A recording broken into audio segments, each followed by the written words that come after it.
Hypatia should still be in the cave. Let's go inside and see how she's doing.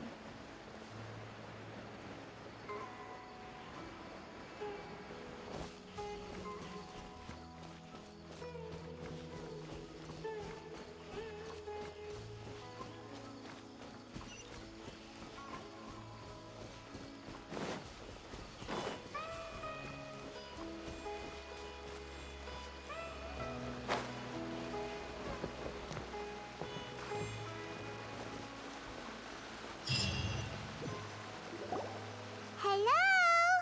Hypatia? Hey, there's nobody here. Maybe she went out to look for some food. Let's try looking around the area.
There you are!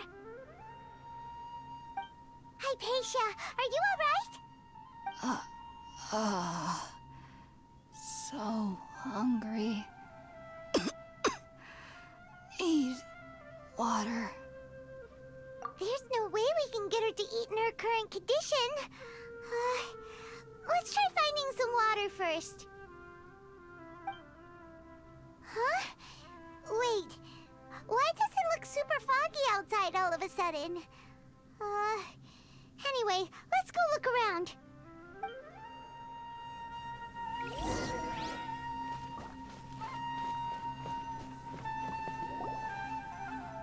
Huh?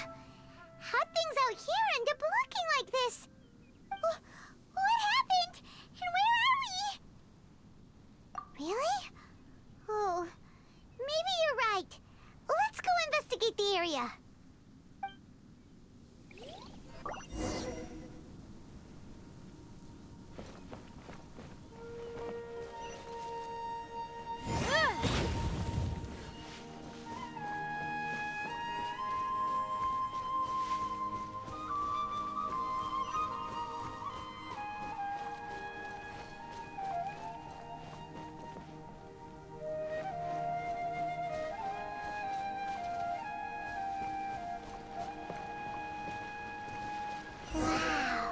This place is huge!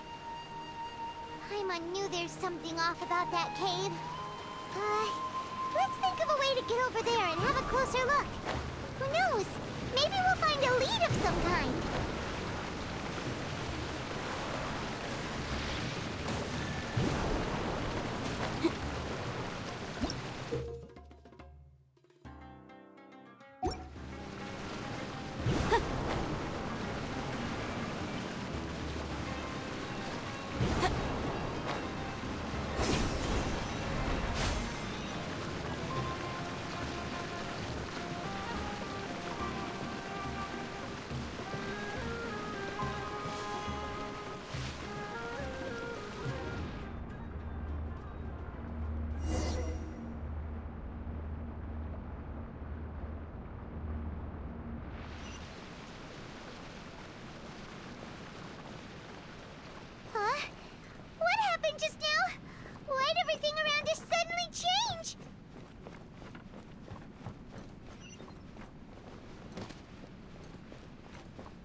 Boring.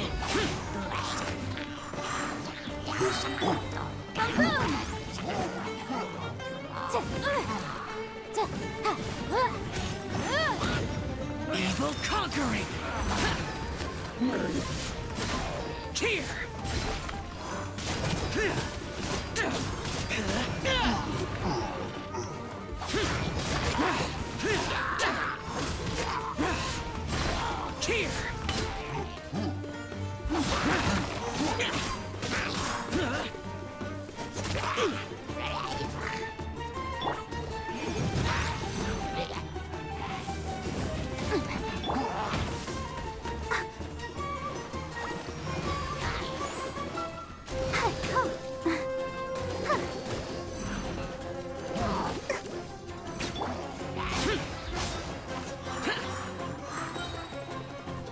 Disappear!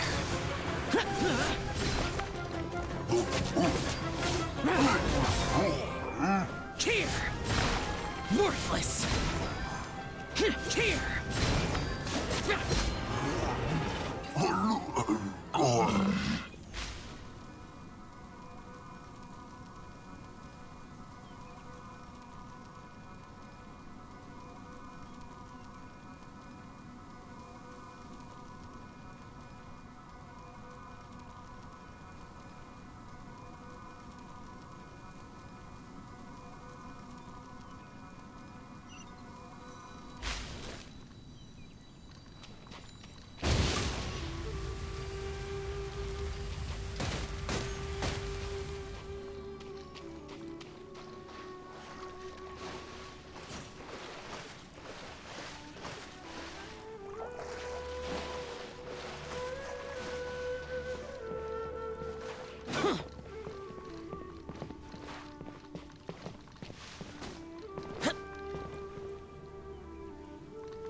What is going on here?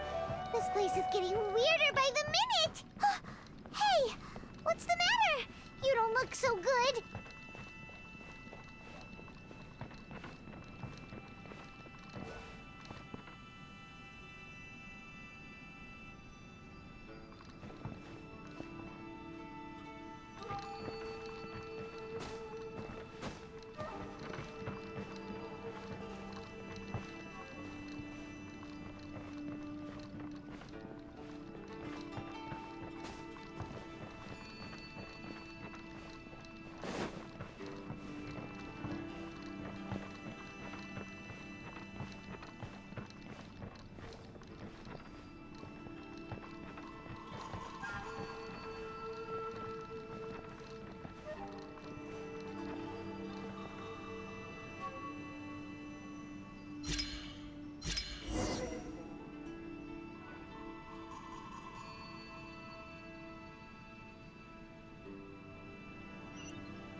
traveler. The Abyss Herald! What are you planning to do in this strange place? Strange place. Plotting. You needn't worry about such things. They don't concern you.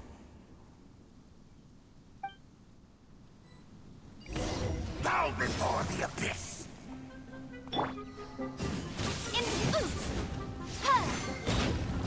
Boom boom!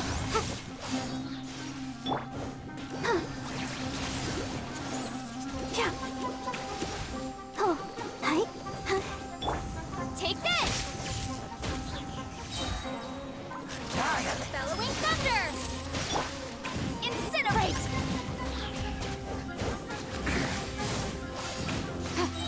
Time for your arraignment! Motion to compel! Let's dance!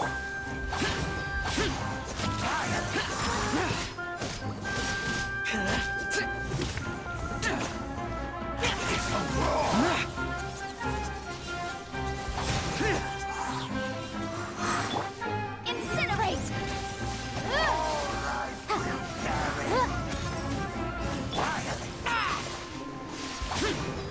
Evil conquering! Decimate! Worthless! Resistance is Here! futile. The end is nigh.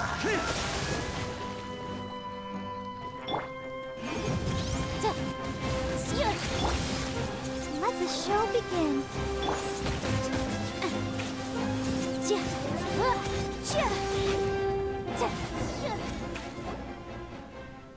Huh?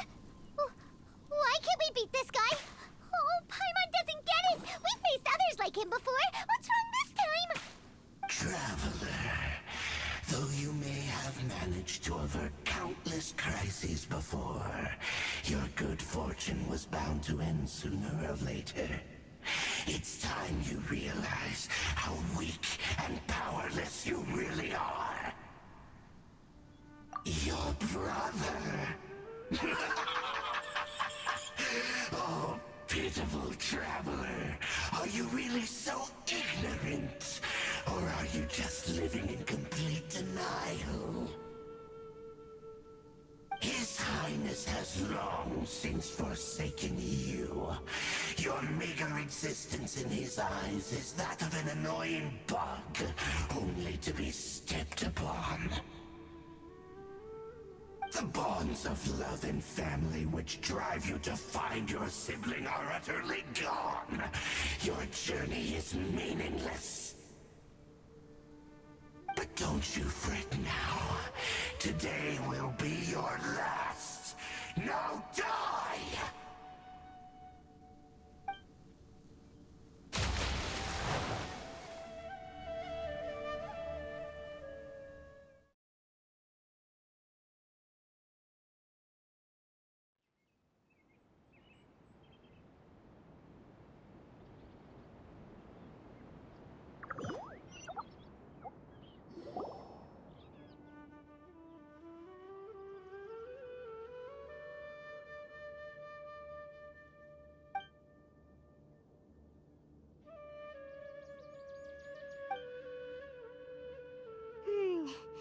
What do we do?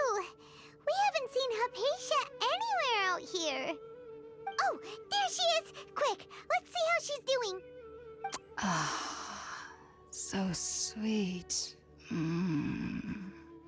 Well, the good news is that she's still conscious. Hey, why'd you drop her food on the floor like that? Are you okay? That's really not like you.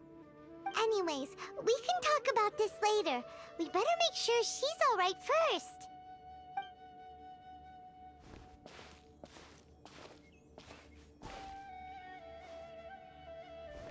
Whoa, wait a sec. Look at all this fruit lying around her. We can put that to good use.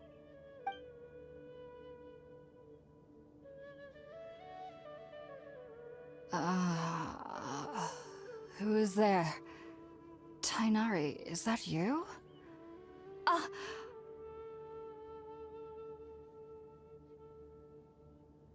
Huh?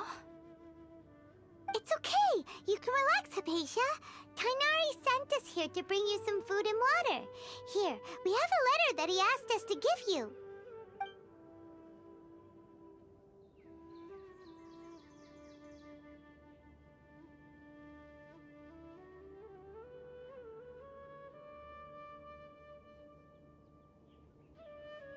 I see.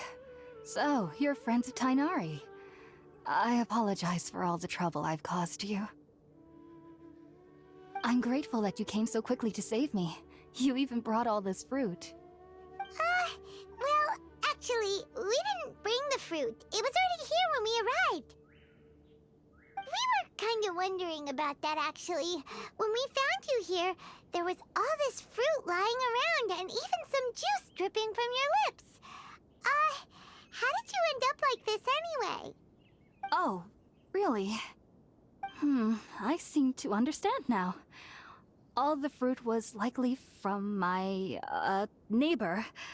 Must have come by and saw me like this. Your neighbor? You mean there's someone else living nearby? Oh?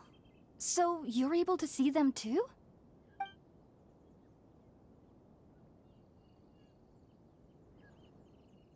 Wait, hold on a second, Traveler. You say that before we arrived, you saw some mysterious creature and suddenly had a strange dream? Isn't that a little too crazy to believe? No, I actually do believe what the Traveler is saying. I myself had a similar experience once before and ended up scaring my timid little neighbor here. You needn't worry. They mean you no harm. They only dragged you into the dream because they hoped to buy themselves a little time in order to scurry away.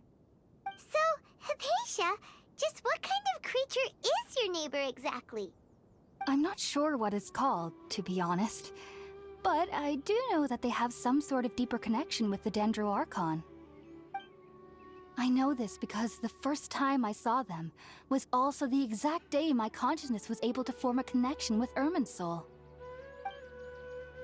Even after I opened my eyes and stopped meditating, my heart was still pounding, and my mind was racing with all the knowledge that I had touched. And at that very moment, I suddenly noticed a small figure at the opening of the cave. In my curiosity, I began to walk over to the creature. They must have already been used to me living in the cave, because they didn't seem to mind me approaching them. They just kept doing whatever they were up to. It wasn't until I crouched down next to them that they suddenly realized that I could see them. Oh, and then? And then I had a dream. By the time I came to, they were nowhere to be seen. I was convinced they'd never show up again. But sure enough, I saw them nearby a few days later. And they weren't alone. I feel like they aren't as afraid of me as the first time I approached them. But I never would have expected them to save me. Yes, no doubt about that. By the way, Tighnari mentioned in his letter that you had questions for me regarding Irminsul.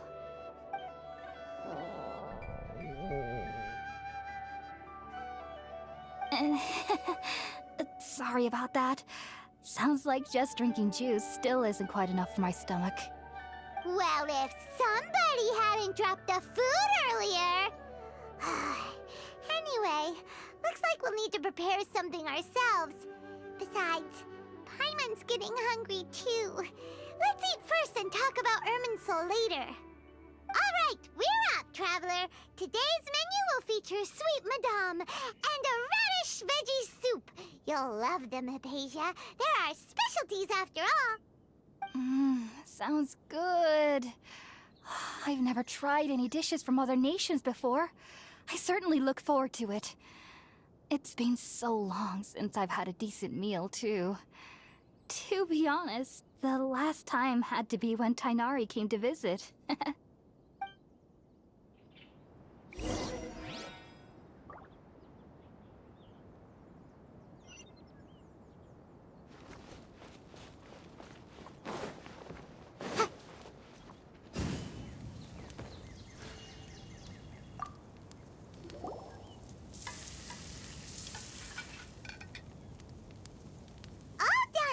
Let's use the empty box that Tighnari Tighnari gave us since we already watched it. Oh, it smells amazing! And the box is a nice touch, too! Let's go serve this up and start eating with Haypasia!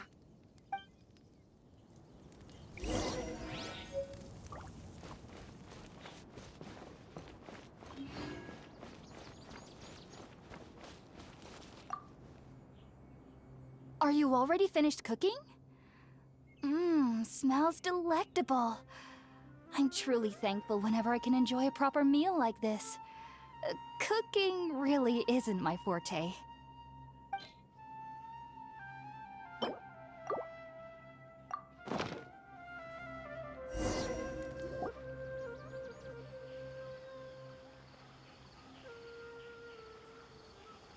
Even though everything you mentioned was in Tighnari's letter, it's still hard to believe you were able to connect with Irminsul immediately after smelling Spirit Borneo for the first time. It took me nearly 3 years before I could do so. And everyone at the Academia even lauded me as a genius. You should know that some researchers spent their entire lives without ever successfully connecting with Irminsul as you have. So why does this incense allow people to connect to Irminsul? The ingredients used to make Spirit Borneo primarily consist of plants created by Greater Lord Rukkhadevata. These special ingredients are conducive to heightening our senses to the Dendro Archon's power. Since the root of the Dendro Archon's power lies within Irminsul, we can occasionally tap into her powers to peer into the depths of the earth. Naturally, anyone who can establish a connection with Irminsul in their first ever attempt must be a person of great understanding.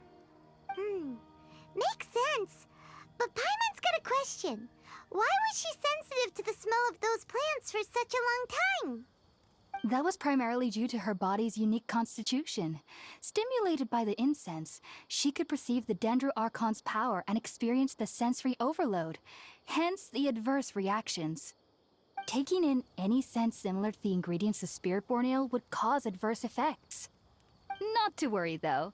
It appears you've already fully recovered. Technically, your body should still be sensitive to the powers of the Dendro Archon, but unless you're using intentional meditation techniques, the scent of Spirit Borneo should no longer trigger such reactions. Whew. Well, that's a relief. I must admit, I am quite envious of your abilities. Even if it meant suffering from pounding headaches for the rest of my life, I'd consider it worthwhile so long as I could connect with Irminsul at will. Whoa, you're really serious about this whole thing, aren't you? I am a researcher after all. As a member of the Ritaoist Darshan at the Academia, my main area of research is the stars and their connection to the fate of living beings. But there is still so much we don't know, especially regarding the mysteries that lie in the starry skies. Which is why I must turn to the all-knowing Irminsul for answers. If only my perception wasn't so limited. Unfortunately, I cannot guarantee that my every attempt to attune with Irminsul will be successful, or that doing so will leave my consciousness intact. I am currently in the stage of training known as Satyavada life. Many researchers in Sumeru have lost their minds while seeking to attune with Irminsul during this stage. Sages have said that Irminsul contains divine knowledge, and touching such knowledge without the proper preparations and abilities will only lead to one's mind caving in on itself. That's why we meditate alone. We need to ensure that our minds will be calm while minimizing the possibility of involving anyone else. Whoa, so knowledge from Irminsul could be super dangerous. Don't you ever feel afraid of the risk, Haypasia? Of course I do. Especially during nights that are pitch black with no moonlight, and dead silent without even the sound of insects. However, I've been feeling better as of late. I don't get as scared anymore knowing that I have a little neighbor living nearby. I believe that being able to see them is a sort of blessing from the Dendro Archon. But what's strangest of all is that they're clearly an envoy of the God of Wisdom herself, and they have the curious power to make people dream. What's so strange about that? It doesn't sound so out of place for a divine being, does it? Well, it's strange because nearly nobody in Sumeru can ever dream. Oh, is that true? Yes, well, to an extent. Only children can dream in Sumeru. Adults, however, never do. The sages say that wisdom implies rationality, but that which occurs in dreams is often neither rational nor logical. Yes, if one struggles with anxieties, those emotions could influence their dreams. The fact that the people of Sumeru do not have dreams is seen as a blessing by the sages. They believe that Greater Lord Rukkhadevata, the god of wisdom, is keeping us away from the foolish delusions you encounter in your sleep. I was born into a family of scholars in Sumeru City. Ever since I was a child, my parents would always tell me that I'll know I've grown up once I stop dreaming. I studied hard, enrolled as a student in the academia, and went on to become a researcher.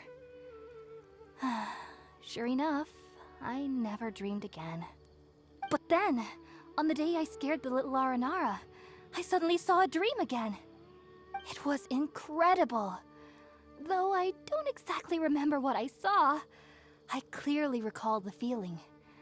I suddenly felt like I was a child again. Back then, I was foolish and ignorant as any youth would be, but I was free of fear. Maybe dreaming isn't as bad as we've made it out to be. Just be sure not to speak of this if you travel to Sumeru City. They'll look at you as if you've lost your mind.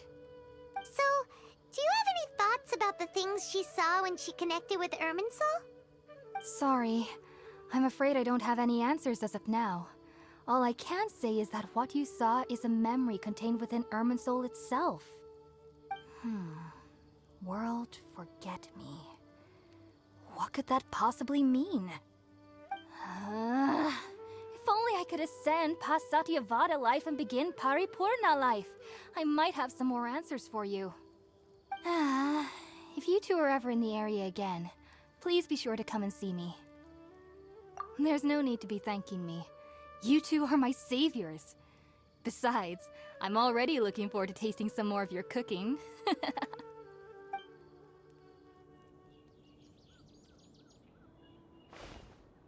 Now that we know Hypasia is alright and had the chance to ask her some questions, Paimon thinks it's about time to head back to Gandharvaville.